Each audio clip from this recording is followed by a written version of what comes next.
Bon, alors du coup, vous avez décidé de vous présenter. C'est ça, j'ai décidé de me présenter aux élections, aux prochaines élections municipales.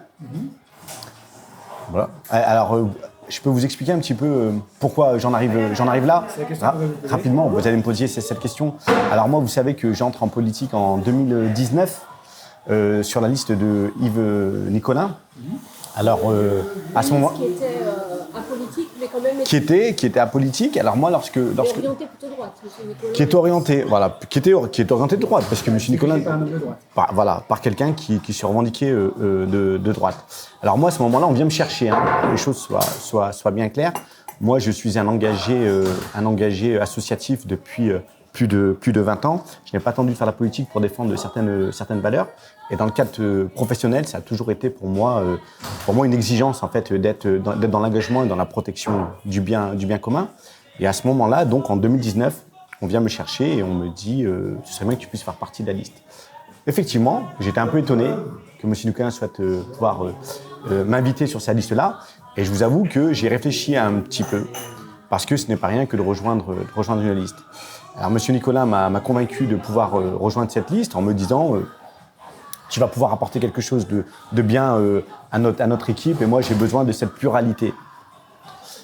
Alors moi, sans ambition politique, je me dis si mon expérience jusqu'à aujourd'hui, mes compétences et ma connaissance du Rouennais peut permettre d'améliorer en fait, d'améliorer l'animation de la ville, d'améliorer le soutien économique, d'améliorer toutes sortes de choses, je me suis dit pourquoi pas, et puis sans vraiment me poser des questions sur la question partisane.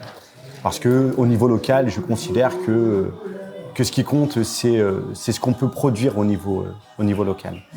Et donc, je rejoins cette liste avec toutes ces promesses-là. Sauf que quelques temps après, peut-être 2 ans, on a eu la période Covid qui ne nous a pas permis de beaucoup travailler. Et là, j'ai découvert en fait que finalement, je n'allais pas être une plus-value dans ce groupe parce que il y avait un fonctionnement, je dis maintenant il y avait parce que j'y suis plus, mais en tout cas toute la période où j'étais, il y avait un fonctionnement que je qualifierais, je fasse attention, mais très opaque. Un petit groupe de personnes dirige, manage, amène les idées, valide. Et le groupe suit. Et là, ça a été très difficile pour moi parce que moi, je venais avec une certaine intelligence, une certaine connaissance du territoire. Et je trouvais qu'à un moment donné, on ne tenait pas assez compte de cette diversité-là qui avait été, en plus, à un moment donné appelée, en fait. Et j'ai trouvé dommage qu'à un moment donné, on ne puisse pas finalement respecter la parole qui avait été donnée au début. Et au fil du temps, ça a été très, très, très, très, très compliqué pour moi de sentir du coup peut-être trahi et d'avoir été utilisé, parce que si on a fait aussi un bon score, c'est parce qu'il y avait des personnes comme moi sur la liste. Et donc j'ai démissionné. J'ai démissionné en juin 2024. J'en pouvais plus, un matin je me suis levé, j'ai déposé ma démission. Et puis quelques semaines plus tard, on a eu un cas il y a eu une tragédie à l'intérieur de la ville, et puis voilà. Référence au suicide Exactement, qui a été à un moment donné plus que commenté, et puis on a eu quand même quelques articles qui venaient dire qu'il y avait quand même un fonctionnement un peu spécial dans ce 3e étage. Redites-moi, vous avez démissionné quand ? J'ai démissionné en juin 2024, peut-être 2 ou 3 semaines avant le suicide de... Oui, parce que je me rappelle plus, c'est fin mai.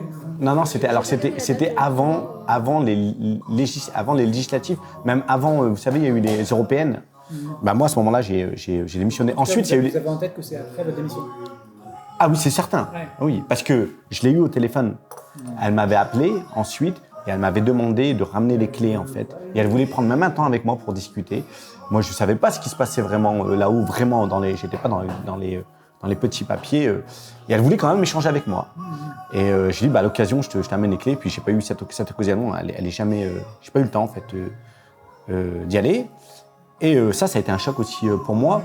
Et d'autant qu'on avait eu, comme je vous l'ai dit, à la presse, on a vu quelques informations qui venaient dire qu'il y avait aussi une cause à effet, même si c'est pas tout. On sait très bien qu'un suicide, c'est toujours lié à plusieurs... Il y a plusieurs faisceaux, mais c'était un des faisceaux, en fait, de cette façon de faire. Cette façon de faire qui, effectivement, est terrible. Et puis, en avril 2025, on a la CRC qui arrive, la Chambre régionale des comptes qui vient, à un moment donné, appuyer à plein d'endroits qu'il y a une opacité, qu'il y a du conflit d'intérêts, qu'il y a des fonctionnements antidémocratiques, tout ça. Donc ça vient plus que confirmer ce que je savais. Et pour tout vous dire, j'étais enfin rassuré finalement d'avoir fait le bon choix. C'est-à-dire que tant que les choses n'étaient pas concrètes, n'étaient pas objectives, on pouvait penser que j'étais parti pour d'autres raisons. Ces raisons, c'était celle-ci, et tout ça venait confirmer tout ça. Et puis là, en même moment, donc je suis un peu long, hein, mais je vais essayer d'aller vite jusqu'à maintenant. Et puis au même moment, j'ai été contacté par des gens du Mayolet qui avaient des soucis dans leur bâtiment, etc. Ils m'ont demandé comment ils pouvaient faire. Ils savaient que j'étais un élu de la ville de Roanne. À ce moment-là, je leur demande de faire un courrier à la ville de Roanne. Je m'éloigne un peu de tout ça. Ils n'ont pas de retour de ce courrier-là. Ils me re-questionnent et je préconise en fait à ces personnes-là de se mettre en collectif. Ils se créent le premier collectif d'habitants sur le Mayolet pour pouvoir défendre en fait leurs droits. Et puis de fil en aiguille, Roanne et nous a été créé. Donc Roanne et nous, c'est l'association qui est une association citoyenne et qui a pour objectif en fait de pouvoir rassembler tous les citoyens rouennais, tous les administrés, pour pouvoir défendre notre ville, défendre les intérêts de notre ville et gérer ensemble le bien commun. Vous l'avez créé quand? Cette association a été créée il y a à peu près... on est en 6-7 mois à peu près. Je n'ai pas la date. Le président? Et j'en suis le président, ouais. Elle avait quelle vocation, cette association? Cette association, à la base, elle avait une vocation de pouvoir rassembler du monde autour d'une réflexion sur la gestion d'une commune, sur la politique, sur l'engagement, sur tout un tas de questions. À force de travail, on a réfléchi à un programme. Vous n'aviez aucune, pour l'instant, il n'y avait pas de perspective électoraliste. Il n'y avait pas de perspective électoraliste, exactement. Il n'y avait pas exactement.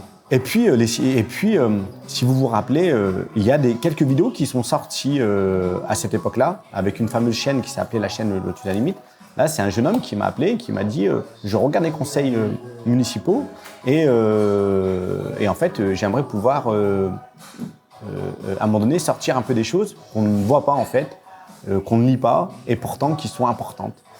Et il m'a dit, si tu es d'accord, j'aimerais bien faire quelques vidéos. Donc, il a fait ses petites vidéos avec son style. Et ça, mine de rien, ça a alerté pas mal l'opinion publique parce que beaucoup de monde ont vu ces vidéos et se sont mis à se questionner sur la fonction d'avocat du maire, sur les conflits d'intérêts, sur les manières de même fonctionner à l'intérieur de cette instance, comme on a pu le voir sur le fait de couper la parole en plein débat, etc. Et donc, ça a alerté pas mal. Et là, de fil en aiguille, en fait, le groupe a dit ce serait bien qu'à un moment donné, on aille un peu plus loin. Et on considérait que je pouvais être cette personne qui pouvait les représenter. Et à ce moment... Vous êtes combien dans l'association Alors, à l'association, on est à peu près dans l'association, dans le groupe qui travaille vraiment, on est un peu plus d'une vingtaine, d'accord. Et mais sinon, on a du monde qui... il y a plein de sympathisants qui nous suivent, voilà, mais qui n'ont pas le temps d'œuvrer. Et c'est là qu'on se rend compte que dans la gestion du bien commun, on a beaucoup de gens souvent qui soit ne s'y intéressent pas, soit s'y intéressent mais manquent de temps. Et il est important à un moment donné de pouvoir, quoi qu'il arrive, pouvoir représenter ces personnes-là. Et ces personnes, voilà, considéraient que je pouvais les représenter. Et vous aviez répondu favorablement direct, tout de suite, en disant vous êtes senti alors moi, capacité de le faire quand on moi je me suis, voilà. Ça serait logique. Et là, on va en arriver là. À quel moment je me suis senti complètement légitime? Déjà mon engagement politique. Moi aujourd'hui, je suis chef de service d'un service à la protection des majeurs, d'un service de protection des majeurs. Je gère depuis 10 ans une équipe de 20 personnes avec une obligation, en tout cas une responsabilité de la gestion de 800 personnes sur le haut du département. 800 personnes majeures protégées. Donc j'ai cette compétence managériale que j'ai développée. C'est dans une association? C'est dans une association que je ne peux pas citer parce que c'est pas possible que je cite cette association. Donc je travaille avec le tribunal. J'ai développé un réseau sur le Rouennais qui est assez intéressant. Et encore une fois, c'est cette action que je mène depuis 10 ans arrive avant mon engagement politique. Comme je le disais tout à l'heure, lorsque je me suis engagé, c'était une suite logique en fait de choses que je faisais déjà par ailleurs. Voilà, pour revenir un petit peu sur ce que je disais, ma légitimité, je la tire aussi du fait d'avoir un master en droit, économie, gestion, d'avoir une maîtrise. Donc j'ai des compétences théoriques, des compétences pratiques, et je suis de plus en plus passionné par la vie politique, par l'engagement politique, et d'autant plus aujourd'hui, lorsqu'on observe en fait le système dans lequel on est, et surtout le système rouennais. Parce qu'il y a quelque chose que moi je pense qu'il faut absolument cesser, c'est que tous les pouvoirs, la possibilité de voir tous les pouvoirs concentrés dans les mains d'une seule personne. Et quand on regarde Rouen, on a un maire qui est maire de Rouen, qui est président de Rouennais Agglomération, qui est président des maires de la Loire, qui est président du CDG 42, qui est à l'hôpital, qui est président d'Ofeor. En fait, à chaque fois qu'on tourne la tête, on a la même personne. Je ne sais pas comment ça s'appelle ça dans un pays démocratique. Je n'arrive pas à trouver le nom, mais je me pose vraiment des questions. Et puis quand on regarde aussi qui gravite autour de ces présidences, c'est toujours aussi les mêmes personnes. Donc au final, on s'est dit qu'à 3, on peut jouer, on peut s'amuser à jouer avec l'argent public. Parce qu'il n'y a plus de processus démocratique. Quand on est le seul à signer des conventions où on a le président d'Aglo qui signe, on a la SAS qui signe et on a EPORA, je veux dire, à un moment donné, on a la même personne qui signe 3 fois la même convention. Comment, en tant qu'administré, on peut autoriser ça et comment on peut continuer à laisser faire ça et comment on peut se dire que du coup, on va garantir une protection de l'argent public.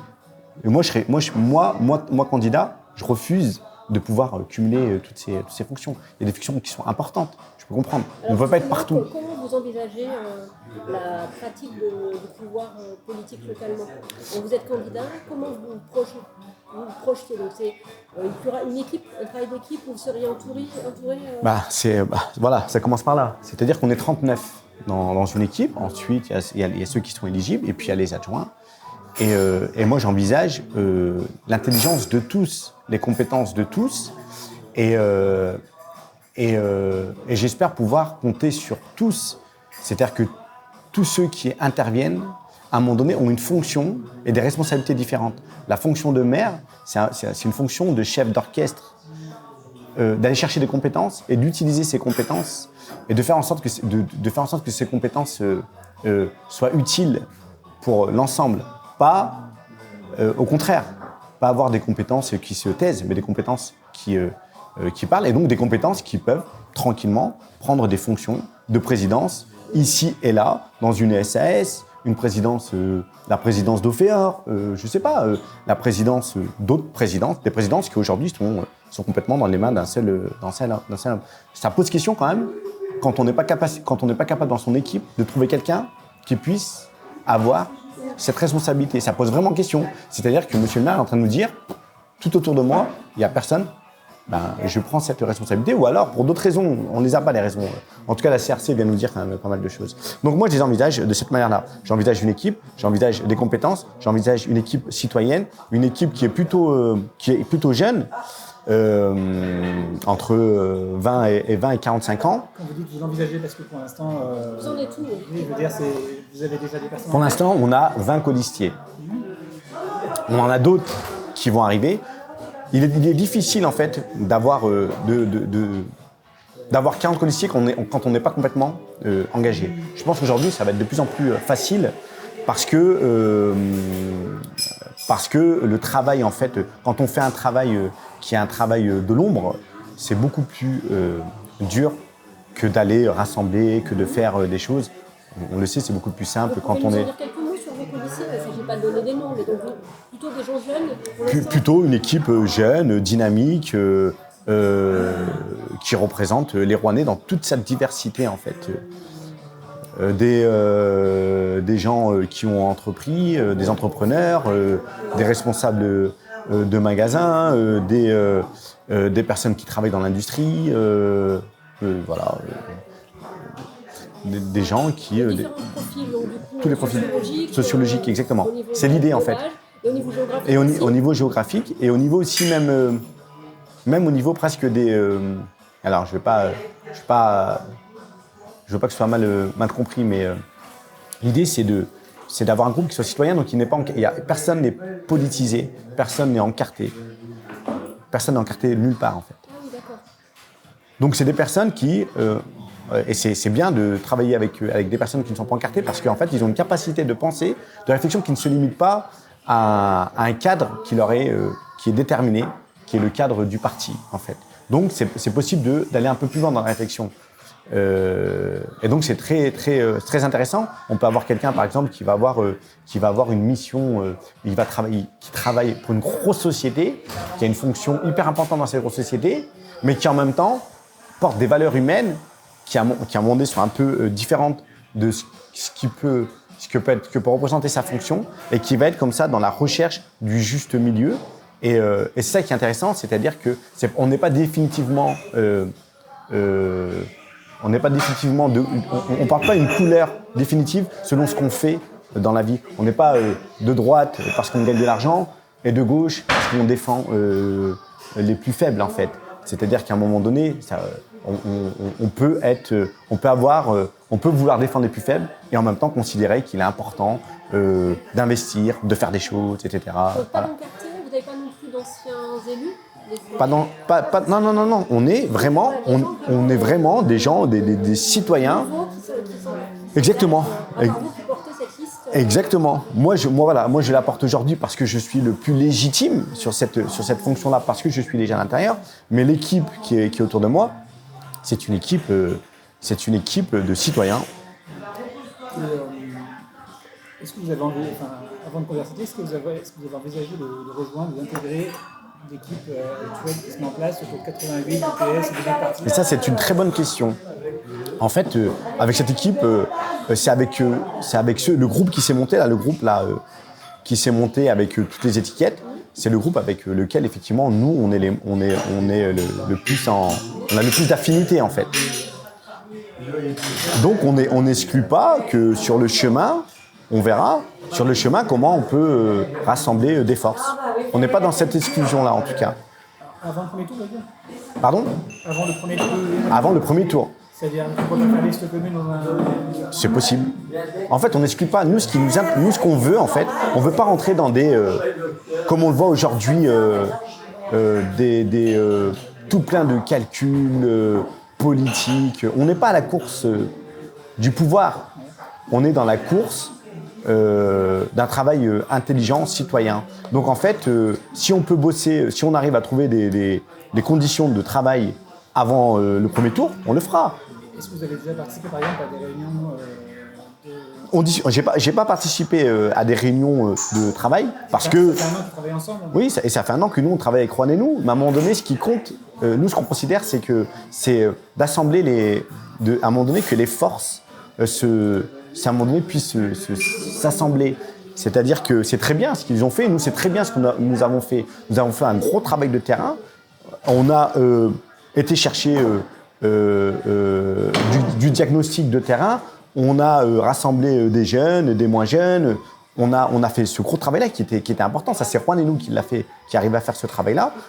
Ils ont travaillé d'une manière différente, mais en fait, c'est pas de travailler toujours ensemble qui fait qu'on fait du bon travail. C'est peut-être à un moment donné de se dire, que les chemins qui ont été pris à un moment donné, chacun de ce côté, est-ce qu'à un moment donné, on arrive sur ce chemin, on arrive à se croiser, de se dire, à cet interstice-là, on est d'accord, et c'est le moment de faire les choses ensemble. Ouais, parce que depuis 25 ans, chaque fois que la gauche était divisée, elle a perdu face à Éric Cohen et elle avait un face dès le premier tour. Vous avez raison. Il y a 6 ans. Exactement. Donc une deuxième liste, est-ce que c'est pas suicidaire en fait? Non, c'est suicidaire. Alors, c'est pas. Vous avez raison. Il faut pas être suicidaire, mais il faut pas non plus être, ne pas être à l'écoute du public. Nous, on a travaillé avec des abstentionnistes. Aux dernières élections, on avait 7 personnes sur 10 qui ne votent pas. On est allé parler avec eux, nous, en fait. Nous, ça veut dire que les convaincus, ceux qui sont de gauche, qui sont convaincus par la politique, on l'a vu ces dernières années, ceux qui vont voter, ce sont les convaincus. Nous, on est allé discuter avec ceux qui n'avaient pas de carte, qui ne savent même pas à quel moment les élections auront lieu. C'est avec ces personnes-là. On a essayé de convaincre ces personnes-là. Donc, c'est pas au contraire. Est-ce que vous pensez que d'autres listes ne leur parlent pas à ces gens-là? Je sais. Une liste qui n'est pas encore liste d'ailleurs, mais l'autre mouvement de gauche qui travaille depuis un an, il ne parle pas autant aux abstentionnistes que vous le faites par exemple? Nous, on a fait un gros travail. Après, s'ils l'ont fait, tant mieux. Nous, on a fait un gros travail. Si on l'en fait, ce sera le cumul encore des forces. C'est-à-dire qu'ils ont fait ce travail-là, on a fait ce travail-là. Moi, la liste, comme je vous dis, c'est une liste citoyenne. Donc, la plupart des gens, déjà, sont un peu aujourd'hui, n'ont pas envie de rejoindre des couleurs, des partis. C'est pas ceux qui sont autour de moi, là, disent non, mais c'est bon.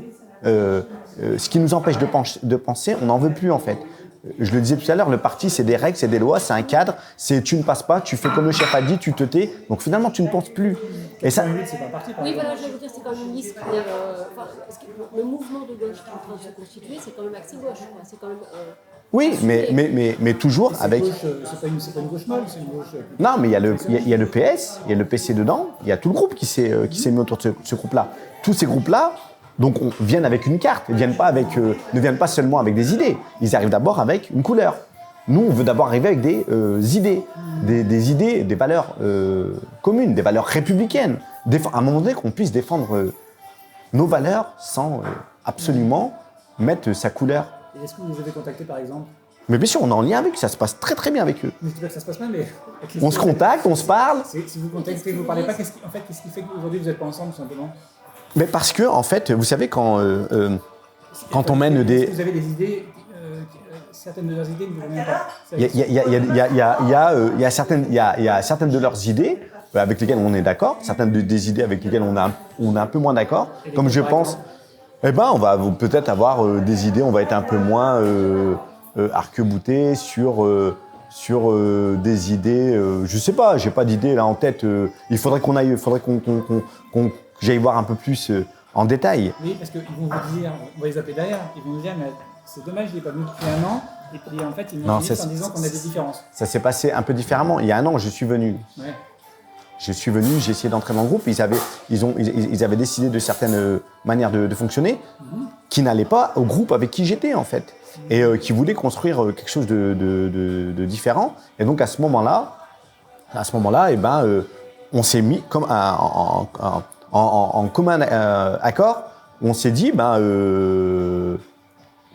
avançons chacun de notre côté et faisons en sorte, à un moment donné, de nous mettre d'accord. Voilà, mais avançons chacun de notre côté. C'est-à-dire que le temps, on n'est pas obligé d'être tout de suite d'accord, on n'est pas obligé de travailler tout de suite. On le voit très bien aujourd'hui avec l'équipe qui est en face. On voit bien que M. Esten Bienpa est parti avec Horizon, monsieur est parti avec Iacovella, part de son côté, et chacun se dit on va finir par se mettre d'accord. Pourtant, M. Iacovella, ça fait pas un an qu'il travaille avec... c'est dommage qu'il le rejoigne que maintenant. Horizon, jusqu'à présent, c'était des ennemis de DLR. Donc, ils arrivent bien à un moment donné de se dire on est en train de travailler ensemble pour pouvoir. Et pourtant, ça fait pas un an qu'ils travaillent. Et pourtant, ça s'appelle Rendre passionnément, le groupe. Et pour l'instant, ils sont en train de réfléchir aux manières de faire. C'est pas définitif. Et ils ont raison d'agir comme ça. Le timing, il commence à être serré quand même, là, parce que les dates se rapprochent assez rapidement. On va arriver aux périodes de fête où tout va être un peu en stand-by dans 15 jours, 3 semaines. Après le début d'année. Et après, il va falloir, exactement. Il va falloir vous positionner très vite. Donc, vous êtes pas tendre la main au groupe de gauche en disant éventuellement. En fait, si on arrive à se mettre d'accord sur des points importants, il y a aucune. On n'exclut pas cette possibilité-là, en fait. On l'exclut pas, mais pas au point de complètement faire disparaître le programme qui a commencé à être pensé par par le Rouen et nous. Rouen et nous a réfléchi à un programme qui est sur 6 défis. Un défi vitalité, qui est un défi économique pour la ville de Rouen, de revoir un petit peu la manière de fonctionner. Comment vous avez dit un défi Vitalité. En fait, c'est 6 défis. On a un défi tranquillité, qui est un défi qui traite de la question de la sécurité. On l'a appelé tranquillité. On a un défi habitat et urbanisme. On voit bien aujourd'hui avec toutes les problématiques qu'on peut avoir autour de l'habitat. Un défi jeunesse, parce qu'on considère aujourd'hui que la jeunesse, il faut absolument pouvoir être un peu travailler très fortement avec cette jeunesse-là et pouvoir faire en sorte qu'elle puisse rester sur la ville de Rouen, qu'elle puisse croire que sur la ville de Rouen, elle puisse faire des choses et donc pouvoir travailler avec les universités, travailler avec les associations. Et on a même, du coup, dans tout ça, quand on parle de ces défis-là, il y a celui de la démocratie et celui de l'accès. Et tous ces défis-là, on s'est dit qu'il serait bien qu'ils soient intégrés les uns les autres, qu'ils soient liés, en fait, les uns les autres. Par exemple, on réfléchissait à une plateforme d'innovation dans laquelle on pourrait mettre une problématique rouennaise, une problématique qui pourrait être, je sais pas quel exemple, on n'a pas d'exemple concret, mais si à un moment on aimerait réfléchir sur une meilleure captation de l'eau, comment, au lieu de faire appel qu'à des techniciens, et à chaque fois c'est comme ça, comment à un moment donné travailler avec les universités, travailler avec les écoles, travailler avec les associations et réfléchir ensemble à la meilleure des solutions, parce que des fois peut-être que la meilleure des solutions n'est pas dans les services, elle est peut-être parfois chez quelqu'un qui est là, qui travaille et qui a une superbe idée. Comment en fait réfléchir et surtout comment faire appel à cette jeunesse-là dans les universités. Pourquoi les universités ne pourraient pas travailler sur des projets de ville et réfléchir à l'amélioration. Et c'est comme ça, à un moment donné, qu'on pourra peut-être aussi donner envie à certains jeunes de se poser la question, en tout cas de les rendre acteurs de leur ville. Mais tout ça, et que ces choses-là aussi soient financées et aidées, quoi. Alors moi, j'ai 5 défis pour l'instant. Alors moi, j'en avais 4. Alors, vitalité, tranquillité, Économie. habitat et urbanisme, jeunesse, démocratie et accès. Pardon. Accès. L'économie, Ouais, accès. c'est avec autre chose? Économique, Non, l'économie, c'est la vitalité. Ok. Ah ouais. Accès, transport. L'accès, en fait, c'est l'accès aux services publics, D'accord. l'accès pour la jeunesse, l'accès pour les associations. En fait, faire en sorte que rendre plus simple les possibilités d'accès. D'accord. Ça, c'est votre squelette. En fait, c'est le gros squelette, exactement. Autour de ce squelette-là, on commence à dégager des idées. Donc, on s'était fait, effectivement. Et dans ces défis-là, parce qu'aujourd'hui, on parle de défis, parce qu'on se dit qu'on doit relever des défis, en fait. Il n'est plus question de cocher des cases comme on pouvait le faire dans les années 2000, on coche des cases. Ah, on a fait notre écologie, on a fait notre joli bâtiment, on a fait notre école. Aujourd'hui, c'est cette cohérence-là entre les choses. Et on a mis un fil écologique à tous ces défis-là. C'est-à-dire qu'il faut absolument qu'il y ait toujours la question d'écologie dans chacun des défis et pas... on ne considère pas qu'on fait d'écologie quand on coche des cases, quand on dit on a fait 40 km linéaires de lignes de voies cyclables. Bah, c'est bon, on fait de l'écologie. On a mis 2000 arbres, on fait de l'écologie. C'est pas de l'écologie, on considère qu'on a même d'écologie psychique. On a besoin de développer, on a besoin d'écologie économique, on a besoin en fait d'écologie est plus vaste que du vert. En fait. Donc c'est comme ça que ça se traduit. Et donc en tout cas, la liste, elle portera le nom Rouen et nous, quoi. Pardon ? La liste portera le nom Rouen et nous. La liste. Ouais, la liste. Que vous allez conduire. Ouais. Elle portera le nom Rouen et nous. Elle s'appelle, oui, Rouen et nous. Pour l'instant, c'est Rouen et nous. Okay. Voilà. Et donc là, à travers notre échange aujourd'hui, c'est aussi l'occasion de lancer un appel à d'autres personnes qui pourraient vous... On va lancer un appel, et on profite aussi de la presse pour lancer un appel, pour nous aider à rejoindre. En fait, ce qui se passe, c'est que ça fait un moment qu'on travaille, et on a fait un travail de terrain, en fait. Hein, et c'est pas comme si on n'arrive pas maintenant, il y a du monde, en fait. On a travaillé aussi sur des petites choses, des petits films, qui vont permettre aussi de pouvoir renseigner. Ce qui nous intéresse aujourd'hui, nous, c'est qu'on puisse renseigner la population et qu'on puisse aussi donner envie à la population d'être impliquée dans sa ville, impliquée politiquement.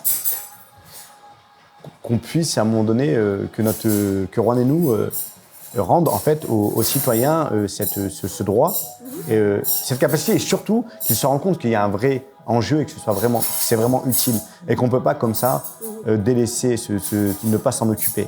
Et ça, c'est un vrai défi. Tout à l'heure, vous parliez de l'équipe, du groupe de gauche qui est en train de restructurer sa liste.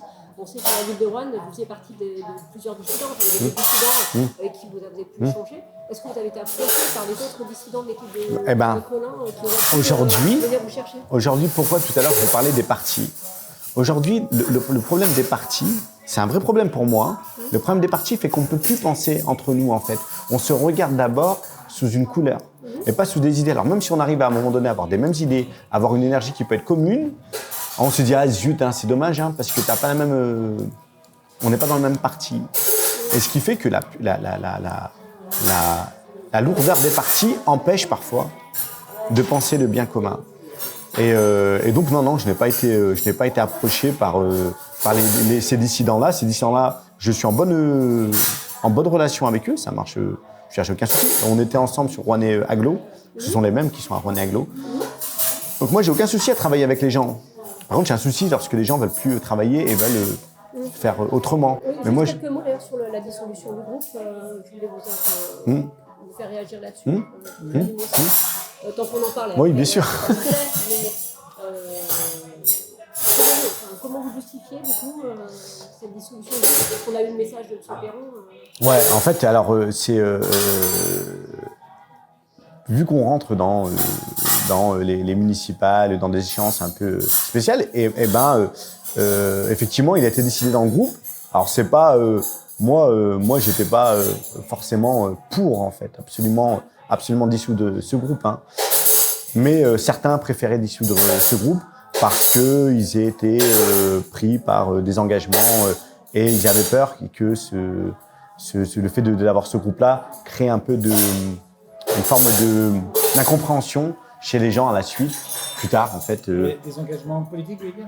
Sur les engagements politiques, que ça puisse encore créer quelques... Hein? Encore cette notion de parti, du coup.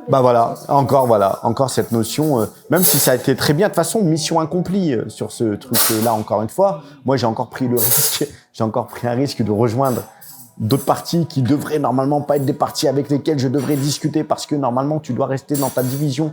Et j'ai rejoint ce parti-là pour aussi casser un petit peu les règles tacites. Le groupe de l'Agglo. Ah oui, pardon. Oui, c'est pas un parti, c'est un groupe. Oui, mais c'est des partis. La première chose qu'on a fait quand on a parlé de ce groupe, on a commencé à dire lui il est de droite, il vient de ancienne ex-machin, puis lui c'est un ancien, lui c'est un nouveau. Et à chaque fois, on n'a pas parlé des idées, on n'a pas parlé d'objectifs, on n'a pas parlé de valeurs, on a parlé de partis. Pour moi, c'est parfait en politique, mais c'est parfait pour ne rien faire en fait. Et pour permettre à un pouvoir de pouvoir prospérer en disant, mais en pointant du doigt les différences qu'on a et donc nous obliger à nous éloigner les uns des autres. Vous avez déjà été encarté ou pas? Je n'ai jamais été encarté. D'accord. Quand vous étiez Pas encarté. LFI, c'est un mouvement. Oui, c'est un mouvement, donc LFI, c'est pas un parti. Voilà, c'est pour ça que ça m'intéressait. Parce qu'en fait, j'ai vraiment besoin de penser. Et le parti, à un moment donné, quoi qu'il arrive, à un moment donné, empêche la pensée individuelle. Elle est bonne pour la pensée collective, mais elle empêche la pensée individuelle. Donc, on se retrouve dans les mêmes frustrations. Donc, ça n'a jamais été vraiment quelque chose que j'ai vraiment aimé. Maintenant, on sait que c'est les règles. Et qu'à un moment donné, quand on veut peut-être, sur d'autres questions nationales, il n'y a pas le choix d'y aller parce qu'il y a besoin peut-être de défendre des choses en groupe. Mais c'est quand même assez difficile de pouvoir fonctionner, de fonctionner surtout sur une ville, de fonctionner en partie. Et comme vous dites tout à l'heure, les divisions, ça nous a fait perdre. Là, au niveau du calendrier, vous êtes critique quoi du calendrier? Vous aimeriez que votre liste soit Le 18 février. Vous vous laissez jusqu'au 18 février. Exactement. Pour constituer la liste. Ouais. Du coup, si je voyais que vous avez peut-être quelques difficultés à la compléter, rapprochement éventuel avec le groupe de gauche. Alors, ce sera même pas la condition. Parce que nous, on est persuadés de pouvoir avoir cette liste complète le 18 février. On n'a pas de souci là-dessus. C'est pas très difficile en réalité de faire une liste. Après, c'est une bonne liste. qui est un peu plus difficile. Mais on n'a pas de doute sur cette capacité à faire une bonne liste. Non, nous, si on arrive à un moment donné à se mettre d'accord avec cet autre groupe, qui est encore ce groupe-là, pour l'instant, il est en construction, mais pour l'instant, il n'a rien validé non plus. Moi, aujourd'hui, je suis ici, mais aujourd'hui, pour l'instant, ce groupe n'a rien validé. On me parle d'un groupe qui est construit ensemble, mais qui n'a pas encore déposé une candidature. Et quand ils l'auront déposé, on verra ensuite ce qu'on pourra faire ensemble. Mais ce n'est pas parce qu'il nous manquera des codiciers qu'on essaiera de rejoindre un autre groupe. C'est les valeurs, les idées, le projet qui fera qu'on sera ensemble. Et ce sera pareil pour eux, je suppose. Et j'espère que ce n'est pas un manque de codiciers qui fait qu'on se rapproche d'un autre groupe. C'est une question de valeur. C'est une question de valeur, d'envie. Et nous on ne doute pas sur le fait d'avoir 39 codiciers. Ça, on n'a aucun souci là-dessus. Par contre, il ne faut pas qu'on fasse gagner la droite. Le 18, l'échéance du 18. C'est ça. En fait, c'est l'échéance officielle. Vous avez jusqu'au 18 février. On a jusqu'au 18 février. Maintenant, on va peut-être présenter des choses jusqu'au 18 février. Mais on se laisse jusqu'au 18 février, on se laisse cette capacité d'aller jusqu'au dernier moment, de pouvoir stratégiquement avoir les meilleures personnes dans le groupe. Quand vous dites on va ponctuer, présenter des choses, donc c'est notamment les petits films que vous êtes en train de préparer. Peut-être certains codiciers sur en cours de route. Peut-être dévoiler certains Exactement. visages. On va essayer de le faire. Donc vous disiez en tout cas il n'y aura pas un seul élu sortant, c'est-à-dire par exemple des personnes qui sont seules dans l'opposition actuellement. Il n'y a personne qui est seul dans l'opposition. Monsieur Pion, Par exemple. vous parlez, non, Monsieur Pion, il veut plus s'engager, Monsieur Pion. Je parle pas pour lui, hein. Oui. Mais il va nous aider. Mais non, il y a pas. Et puis après, vous voyez, il y a les autres groupes. Et il y avait Yacouvé, et Monsieur Yacouvé là qui était tout seul. Oui, mais il est plus tout seul. Il est plus tout seul, ouais, voilà, ouais. Il a choisi de plus être seul. Il a choisi de plus être seul. Non, c'est vraiment une liste citoyenne. Ça vous dérange pas si je décale un peu? Ouais, bien sûr. Désolée, mais je pense à aider Kevin aussi. Ouais, c'est pas grave, ça fait Ouais, un petit c'est peu vrai, comme tu veux. Je te la remets si tu veux. Et Je vais juste me monter de me regarder. du coup, le lotus de la limite, vous continuez à faire des vidéos. Ce n'est pas moi. Et en fait, le lotus de la limite n'existe plus. Et le lotus de la limite, Ouais. c'est une personne qui a décidé de pouvoir aider sur cette question. Et vous vous rappelez du côté un peu sarcastique qui était utilisé. Et là, ça s'est arrêté. Mais nous, voilà, le lotus de la limite, ça a été à un moment donné, une situation donnée, le moment où M. Nicolas a dit « les Rouennais n'en ont rien à battre ». C'est là que le lotus de la limite a... Parce que la personne était devant son écran, et quand il a entendu « les Rouennais n'en ont rien à battre », il s'est senti complètement visé en disant le peu d'estime qu'a notre maire pour les Rouennais. C'est-à-dire qu'il considère que les Rouennais sont bêtes, sont idiots, les Rouennais ne s'intéressent pas à la politique, et donc il a voulu faire ressortir ça, et il s'est dit « comme les Rouennais n'en ont rien à battre, on va faire plein de vidéos ». Il m'a beaucoup... il n'y avait pas que moi sur les vidéos, hein. Il y a eu des vidéos où c'était Sandra, il y avait Creuset, il y a des vidéos où c'était Philippe Perron, il y a même d'autres vidéos, je crois, il y a eu Fabien Lambert tout seul. Mais il a beaucoup axé sur moi parce que j'étais aussi quelqu'un qui prenait beaucoup la parole sur des questions un peu compliquées et il considérait que voilà, il fallait. Mais le lotus de la limite, nous, c'est Rouen et nous. On aura peut-être l'occasion de rencontrer Qui ça? cette personne. Non, cette personne, elle avait. Sérieuse. Non, mais c'est pas une. C'est pas. Non, pas carrément pas. Alors, rien à voir. Non. Et cette période, en plus, cette personne mystérieuse. J'ai pas aimé les vidéos parce que Oui, exactement. quand c'est monté. Ouais, c'était pas. Non, mais ça n'a rien à voir. Et cette personne mystérieuse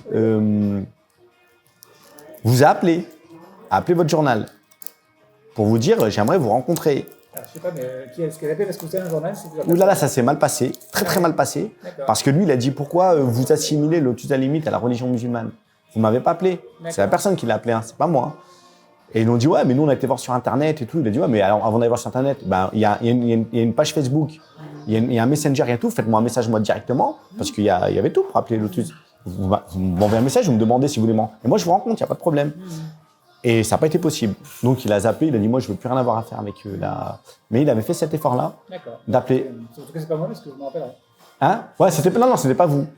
Mais ça s'était mal passé et ils n'avaient pas du tout. Et moi aussi, hein, j'avais pas beaucoup aimé qu'on puisse assimiler absolument une chaîne qui s'appelle Lotus de la Limite en y mettant une définition religieuse. C'est encore stigmatisé. C'est encore amené un peu plus de comment dire d'illégitimité des choses. C'est-à-dire que on dit le Lotus de la Limite, islam, ben voilà. Et en fait, c'était pas du tout ça. Il y a aucun moment donné, les vidéos n'ont parlé de religion. Il y a aucun moment donné, il a été discuté mais rien à voir. Mais c'est juste peut-être parce que, et c'est peut-être aussi une des raisons pour laquelle aujourd'hui je suis là. C'est parce que on fait vite des raccourcis entre des patronymes, des religions, et on est que là-dedans. Et on le voit là avec, vous avez vu avec la Saint-Nicolas là. Oui, bah justement, j'allais vous. J'en ai pris plein les dents. Hein. Avec un nom pareil, il a qu'à retourner dans son pays. Je suis français, de souche. Ma mère est française. J'ai grandi en France. Je suis diplômé de l'école républicaine, de la République. Je suis engagé depuis 20 ans, 30 ans en France sur des actions d'amélioration du bien pour tous, sans distinction. Et je suis français à 100%. Et qu'on arrive aujourd'hui encore, en 2025, à prendre un patronyme et faire une punaise de raccourcis. Mais là, c'est fou, hein, tout ce que j'ai pris. Hein. Moi, j'ai été voir, j'arrête d'aller les lire parce qu'on se croirait en 1940. Si on disait avec un nez comme ça, mais je veux dire, ça aurait été impossible. Aujourd'hui, par contre, ça passe. Et M. Nicolin le laisse. Et ça passe. Il y a 200 likes avec un patronyme comme ça. Où on est en train d'aller, en fait. On est en train de valider la xénophobie, le racisme, l'islamophobie, et on le valide. Et on le valide, et on le laisse. Et même, on l'utilise parce que M. Nicolin, qui avait préféré à un moment donné que ce soit des musulmans chrétiens plutôt que des musulmans, il a une forte capacité à utiliser ce qui touche l'émotion. Ouais, alors, je vous arrête parce que quand il a dit ça, c'était avant que vous le rejoigniez. Vous avez raison. Et c'est pour ça que, et quand je rejoins, et vous avez raison. Il a beau jeu de vous dire. Exactement. Sauf que quand je rejoins, moi je suis pas définitif. Moi ça fait 30 ans que je travaille dans des services. Mes services m'obligent à ne pas être définitif avec les gens. Et que les choses peuvent changer à force de discussion, d'échange. Ça, je le crois, mais vraiment. Je me suis dit, il y a peut-être eu à un moment donné ces choses-là, et peut-être que mon arrivée va permettre de modifier des choses. En fait, j'ai joué le rôle que chacun devrait jouer, c'est-à-dire aller vers l'autre, essayer de faire avec les choses et ne pas toujours être dans l'éloignement les uns des autres. Et je me suis rendu compte que je me suis trompé. Mais je me suis trompé parce qu'il m'a dit que c'était une erreur de jeunesse, qu'il avait fait une bêtise, que c'était mal expliqué. Il s'est quand même expliqué, hein, quand j'en ai parlé de ça. Hein. Mais non, mais ça a mal été compris, et puis c'était pas ça, et c'est pas tout à fait ça. Voilà. Donc je me dis, il y a peut-être une possibilité de changer. On a vu des gens dans leur vie changer, ça arrive. Mais non, il n'a pas changé. Et en fait, je me suis surtout rendu compte de quelque chose. C'est qu'il fait de la politique, ce monsieur. Il n'a pas de conviction. Il n'a pas de conviction politique. Il a des convictions électoralistes. Il va là où la vague est. C'est-à-dire que s'il faut surfer sur l'islam, on surfera sur l'islam. Si demain, il va falloir surfer sur le judaïsme, il surfera sur le judaïsme. S'il faut surfer il surfe. Il surfe là où ça lui va pas très bien. Et c'est et là, on le voit très bien. Parce que quand il dit, M. Nuba, pour des questions religieuses, n'a pas voté, oui. C'est factuellement, objectivement, faux. Je n'ai pas pris la parole. Et en plus, techniquement, je ne veux pas rentrer là-dedans, parce que j'ai levé la main, et vraiment, comme c'était une abstention, j'ai fait une erreur. En fait, j'ai vu les collègues à côté lever la main, et j'ai levé la main, par soutien aux collègues, mais sans vraiment me poser. Et je pense que c'était une erreur technique, mais je savais que l'abstention, ne mettez ne mettez pas en difficulté le projet. De toute façon, l'abstention, vous savez, quand M. Nicolas s'abstient, oui, je me suis abstenu. Quand M. Nicolas s'abstient en 2014 pour l'égalité entre les femmes et les hommes, il va nous l'expliquer. Je ne sais pas s'il n'a pas voté contre même. J'ai été voir, parce que du coup, comme il s'est abstenu, j'ai dit, ah, j'allais voir ce qu'il a fait quand il était député. Sinon, on ne vote pas des lois. Hein. Là, on parlait de 600 € pour une action, de toute façon, qui allait avoir lieu. Hein. Ah ben, je suis tombé par terre, je suis tombé de ma chaise. Monsieur Nicolin contre l'égalité femmes-hommes, contre l'égalité des sexes, Il a mis une hiérarchie entre la femme et l'homme. C'est incroyable, mais ça, on va faire une petite vidéo là-dessus pour expliquer comme c'est tellement important de voter, comme il sait en plus l'importance. Donc quand il a voté ces votes-là, il savait ce qu'il faisait alors. Vu qu'il appuie dessus, vu qu'il dit on peut pas, c'est hyper important. Donc il considère que peut-être que au conseil municipal, mais vous êtes abstenu et vous avancez, si j'ai bien compris, des raisons techniques. Technique, c'est tout. Je n'ai pas pris la parole. Lui dit, il n'a. Les raisons techniques. J'ai suivi mes collègues. C'est tout. D'accord. Mais lui, il dit, il a voté contre. Il laisse entendre qu'on a voté contre, qu'on s'est pas abstenu, Il laisse entendre ça. Et en plus, il dit, à son goût, trop religieux à son goût. Mais comment il peut se permettre? Et donc, là, effectivement, c'est autant il y a quelques années, vous aviez passé le cap en disant il peut changer. Là, vous avez décidé de sévir et de ne pas laisser passer. Ah, je ne laisse pas passer. Ouais, non, je ne laisse pas passer parce que ces personnages-là créent par le mensonge, créent de la division. Et même pousse les gens, quand on commence en fait à jouer avec les émotions, à jouer avec ces choses-là, c'est là-dedans que se crée le plus de fractures. Et quand cette fracture elle est trop forte, ça nous amène à la guerre en fait. Et de jouer pour être élu, de mentir sur une question comme celle-ci, parce que même quand on revoit ce qu'ont dit le collectif 88, ils ont juste dit qu'ils n'avaient pas compris si c'était culturel ou culturel. Et ils rappelaient juste une règle de droit. La loi de laïcité ne permet pas de subventionner des associations cultuelles. Donc eux, ils ont dit, on ne sait pas si c'est culturel ou culturel, on s'abstient. Même eux n'ont pas parlé de religion. On juste dit, le culturel, le droit n'a pas à financer. C'est factuel, c'est aussi c'est objectif. Et on est garant de ça, nous aussi. Et voilà, monsieur dit... le collectif 88, Madine Ouiba, ont trouvé trop religieux à leur goût. Mais il m'a fait des amis, du coup, parce qu'il y a des gens qui m'ont appelé, ils ont essayé d'en savoir un peu plus, je leur ai expliqué. Et puis, je suis venu démentir. Et vous avez déposé plainte? Bien sûr, elle a été enregistrée, ma plainte, ouais. Ma plainte a été enregistrée et bien sûr, je ne lâcherai pas. On ne peut pas. Et comme je vous le dis, tous les sobriquets là, dont je suis, c'est pas possible. Je laisse pas faire. Et moi, je veux bien, si j'avais voté contre et je m'étais justifié de cette manière-là et qu'il le fasse savoir, c'est le jeu. Il a raison. C'est faux. C'est faux. Et c'est pas possible. Voilà. Juste, je reviens sur votre candidature. Là, quand vous parlez du fait que la perspective éventuellement d'une union avant le premier tour, quand on en parle dès maintenant, maintenant sa candidature, on se doute que vous allez vous rejoindre avant le premier tour? Non, en fait, je ne veux pas être définitif. Je veux être pragmatique. Et je veux absolument que les choses soient faites avec intelligence.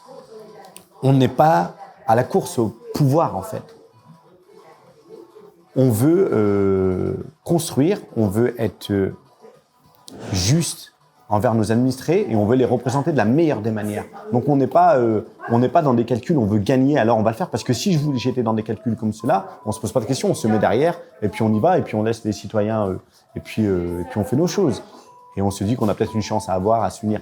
Là, on ne se dit pas que c'est impossible, on se dit que c'est possible. Déjà, on se dit que c'est possible. Et c'est votre volonté ou pas? Et si on est d'accord, il y aura pas de souci. Si on est d'accord sur le programme, sur le projet, sur la manière de fonctionner entre nous, il n'y a aucun souci. Il n'y aura aucun souci. C'est clair qu'on va pas se tirer une balle dans le pied. Hein. Si on est d'accord sur les choses, on va pas être non plus. On va pas permettre à Nicolas de pouvoir passer parce que on est divisé. C'est pas. Vous l'avez dit tout à l'heure. Ce serait idiot. Ce ce serait pas… C'est pas idiot, j'ai dit suicidaire. Encore pire. Encore pire. Encore pire. Ouais, des fois, ça ressemble un peu, ouais. Mais, C'est un jeu de valeur. ouais, mais suicidaire, c'est encore pire. C'est-à-dire que oui.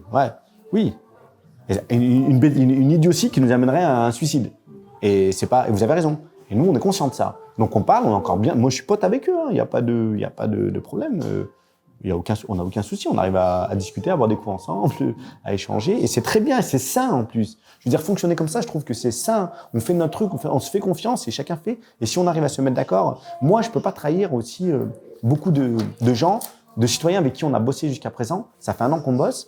Et qui, eux aussi, n'étaient pas partis pour absolument rejoindre un groupe. Mais sont conscients et savent qu'à un moment donné, il faudra peut-être le faire. Mais eux, d'abord, c'était un groupe citoyen qui veut travailler sur des questions rouennaises sans rentrer dans des calculs. Et eux, si eux ont besoin que je sois certain aussi, moi, de ce que je fais et où je vais, en fait. Et alors, justement, je vais me faire avocat du diable. C'est pas une façon pour vous de négocier un nombre d'élus sur la future liste de gauche? Moi, j'ai aucun souci pour réunir les 39 personnes. Donc ça, il n'y a pas de souci là-dessus. Donc en fait, c'est pas pour être plus fort dans la négociation. On a un groupe qui s'est constitué, qui n'a pas rejoint le collectif 88, qui n'a pas rejoint le PS, qui n'a pas rejoint le PC, qui n'a pas rejoint LFI. Ce groupe-là, il existe. Ce groupe-là, il n'est pas obligé de se diluer dans un groupe. Il a le droit d'exister comme il est. Demain, on verra peut-être PS, PC, collectif et Juan et nous, dans un seul et unique groupe. C'est possible. Mais Juan et nous existera toujours, en fait, et continuera à œuvrer d'une manière ou d'une autre. C'est ça, en fait. Mais Juan et nous, avec tout le travail qu'il a mené, tout ce qu'il a fait, toutes ces nouvelles personnes qui se sont intégrées, ne veulent pas disparaître comme ça dans un groupe. Vous êtes sur ce projet de liste, vous voyez, là, depuis cet été. Depuis cet été? Ouais. D'accord. On s'était laissé un peu le temps de réfléchir et voilà. Et cet été, on a commencé à penser les choses quand on s'est dit à un moment donné, on ne peut pas avoir fait tout ça et s'arrêter là, en fait. Non, simplement pour rebondir sur ce que dit Kevin, mais sur l'éventuel rapprochement avec cette liste des forces de gauche, est-ce que ça ne pourrait pas freiner certains de vos policiers qui justement viennent vous rejoindre parce qu'ils sont attirés par ce côté apolitique, citoyen? Et ben ça, c'est une vraie question. C'est une vraie question. Mais ils sont suffisamment intelligents dans ce groupe ils ne sont pas ennemis de leur intérêt. Ils ne sont pas des ennemis de l'intérêt des Rouennais. Donc ici, en fait, tous les jours, on fait des choix. On ne fait que ça. On fait des compromis. C'est la compromission qu'on ne voudra pas. Mais les compromis sont importants. Tous les jours, on ne fait que ça. On choisit entre eux. Donc, ils ne seront pas ennemis de leur intérêt. Ils ne vont pas refuser catégoriquement. Mais il y aura besoin juste de se dire, bon, on est d'accord sur ça, on est d'accord sur le fait que nous, on est apolitique et vos histoires de PS, PC, on n'en veut pas. Ouais, ok, vous avez le droit de pas aimer le PS, de ne pas aimer le PC, mais nous, on y est, on en fait partie et on parle de Juan. Voilà. Et qu'on soit aussi après dans une capacité d'agir, d'action pour chacun, sans être trop bloqué par une majorité qui les empêcherait, comme on a pu le voir avec la bande à Nicolas, c'est-à-dire de ne plus pouvoir œuvrer par ailleurs parce que c'est trop tard, tu fais partie du groupe. On l'a vu avec. C'est là que c'est marrant aussi avec Iacovella. Parce que Christophe Pion, il a été pris sur la liste parce qu'il était en marche. Il a été exclu parce qu'il était en marche. Là, on prend Iacovella. Il faudrait qu'il fasse attention, Iacovella. Hein.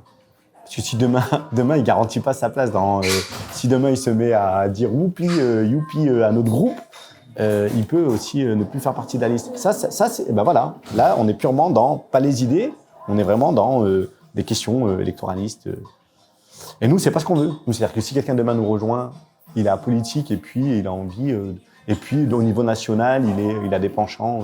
Pour quelqu'un qui va arriver, il y a le national, il y a le local. Voilà. On pense qu'on réfléchit et on travaille ensemble. Ok. Vous avez quel âge? J'ai 45 ans. Ok. Et vous êtes Rouennais? Je suis pure souche. Ah, mais vous auriez pu. Il y en a d'autres qui habitent ailleurs qu'à c'est pas ça la question. Non, mais c'est important de le dire. Non, mais quand je dis Rouennais. Ah, ouais, c'est une bonne question. Non, je suis Rouennais pure souche. Je n'habite pas à Rouen. Ah. D'accord. Vous habitez à Riorges? À Pouilly-les-Nains. Ah non, d'accord, parce qu'on se croisait parfois à Riorges. Ouais. Parce qu'il y a mes enfants qui sont à Riorges, à la gym. D'accord. Et dans ce cas-là, vous payez un impôt sur Rouen? Oui, j'ai payé un impôt sur Rouen. Ok. Parce que sinon, vous ne pouvez pas vous présenter. Bien sûr. Non, mais je paye un impôt sur Rouen. Et là, toute ma famille est ici, à Rouen, je paye un impôt sur Rouen. Et c'est pour ça que j'ai... prochainement sur les marchés, Bien sûr. Des tracts. Mais Vous n'avez pas encore commencé. Pour l'instant, on le fait dans les quartiers. Alors, on n'a pas commencé sur les tracts, mais on fait déjà du porte-à-porte. On est déjà en travail. On a voulu faire un gros travail ce gros travail de l'ombre là, qui est hyper important. Et on a commencé ce travail-là sur différents territoires, mais pas directement pour Rouen et nous, mais plutôt sur la question de la politique, du sens de la politique et de l'importance du vote. Quand on a vu des gens se plaindre de choses et dire derrière, ouais, mais moi je sais pas, je vote pas. Et qu'est-ce que vous avez justement, parce qu'il y a des quartiers qui pour vous sont aujourd'hui oubliés. Pour moi, il y a des secteurs. Il y a des secteurs qui sont un peu oubliés, en tout cas, qui sont moins aidés que d'autres. Des secteurs géographiques, vous voulez dire ? Des secteurs géographiques, ouais, qui sont c'est pas qu'ils sont oubliés. Je pense que dans ces endroits-là, la participation est plus faible parce qu'on cumule des difficultés dans ces endroits-là. Et les gens qui cumulent souvent des difficultés ont plus de mal à s'impliquer collectivement, parce que déjà individuellement c'est dur. Donc collectivement, c'est plus difficile, donc ils sont moins pris en compte dans les choix. Et nous, ce qu'on veut, c'est permettre à ces gens de pouvoir, malgré tout, de participer un peu plus. Et quand bien même participer un peu plus, d'être conscient que c'est difficile. Et donc de pouvoir, en fait, faire ce travail que doit faire une ville, doit faire l'État, c'est-à-dire essayer de réduire les inégalités. Et réduire les inégalités, c'est de réfléchir à des projets qui sont en corrélation avec les problématiques de ces secteurs-là, et pas des territoires qui sont des fourre-tout, parce que ça devient, par exemple, il y a un secteur où il y a 59% de la population qui vit sous le seuil de pauvreté, le secteur Parc des Sports, 6 sur 10 vit sous le seuil de pauvreté, et on fait des EHPAD, on fait tout un tas de projets, une maison de soins palliatifs, on a fait un méthaniseur, on a fait, voilà. En fait, on utilise ce grand secteur où les gens sont moins acteurs pour pouvoir implanter des projets, et on finit par dire c'est des projets qui vont dynamiser le quartier. Pour moi, c'est des projets qui sont un EHPAD, on en a besoin. Une maison de soins palliatifs est sûrement utile sur un territoire, parce que ce sera la première. Mais tout concentré dans un même secteur, on finit par ghettoiser encore plus, en fait. On ghettoise. Il y a une question. Aujourd'hui, vous êtes un peu, vous avez presque revendiqué une partie du mandat, puisque vous étiez sur la liste qui a conduit et proposé ce programme derrière Nicolas. Oui, vous avez raison. Il y avait des choses dans le programme qui étaient là. Moi, j'ai rejoint cette liste, pas sur, comme je disais tout à l'heure, pas sur l'ensemble du programme. J'avais espoir qu'on pourrait réfléchir, qu'on pourrait penser en groupe. On ne pense pas en groupe. J'ai un exemple concret qui s'est passé en intérieur, où à un moment donné, on considère qu'on avait 43, je ne me souviens plus, on avait 43 policiers municipaux, par exemple. Et on décide d'en rajouter 12 d'un coup. Moi, à ce moment-là, je dis, Yves, on pourrait peut-être en discuter. Et peut-être diminuer le nombre de policiers municipaux et travailler sur peut-être un travail sur la prévention. J'avais un gros projet que peut-être je mettrai en place, un gros projet, voilà, sur cette question-là. Il m'a dit, ça c'est des paroles de gauchistes, nous on fait de la sécurité, on ne fait pas de prévention. Donc j'ai commencé à comprendre qu'en fait il était impossible de penser ou de réfléchir. Mais vous avez raison. C'est avant que vous partiez, ça. Avant que je parte, ça a été des raisons pour lesquelles où j'ai dit non, mais en fait, on peut pas. Et il y a quelque chose aussi que je considère moi en politique, c'est quand on décide d'un projet en 2014 et que des choses arrivent et qu'il y a des nouveaux paramètres qui sont arrivés, il faut être en mesure aussi de revoir nos projets, ne pas y aller coûte que coûte. Là, on voit, il y a plein de projets où on y va coûte que coûte sans réévaluer le sens. Et réévaluer le sens, c'est hyper important. Notre maire, il nous dit dernièrement, moi, évaluer l'impact sur les citoyens, ça, je ne sais pas faire. Il me dit ça quand même. La première chose qu'on fait quand on fait un projet d'un EHPAD, on évalue le besoin pour les personnes âgées, on évalue le besoin pour le quartier, on évalue l'impact global et ensuite on fait un projet. Moi, je pense que le seul impact qu'il y a, c'est un impact financier avec, voilà, on a un privé qui a envie de s'installer, il a besoin d'un territoire, il se met là-bas, de toute façon, ils vont accepter. On a toujours fait comme ça avec ces territoires-là, de toute façon.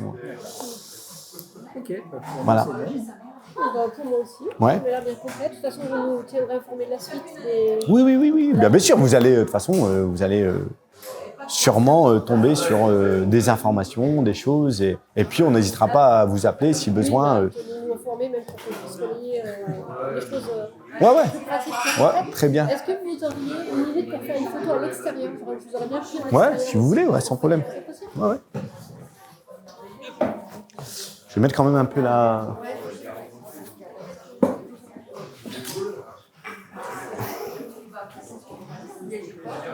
On va prendre juste une photo devant. Attends,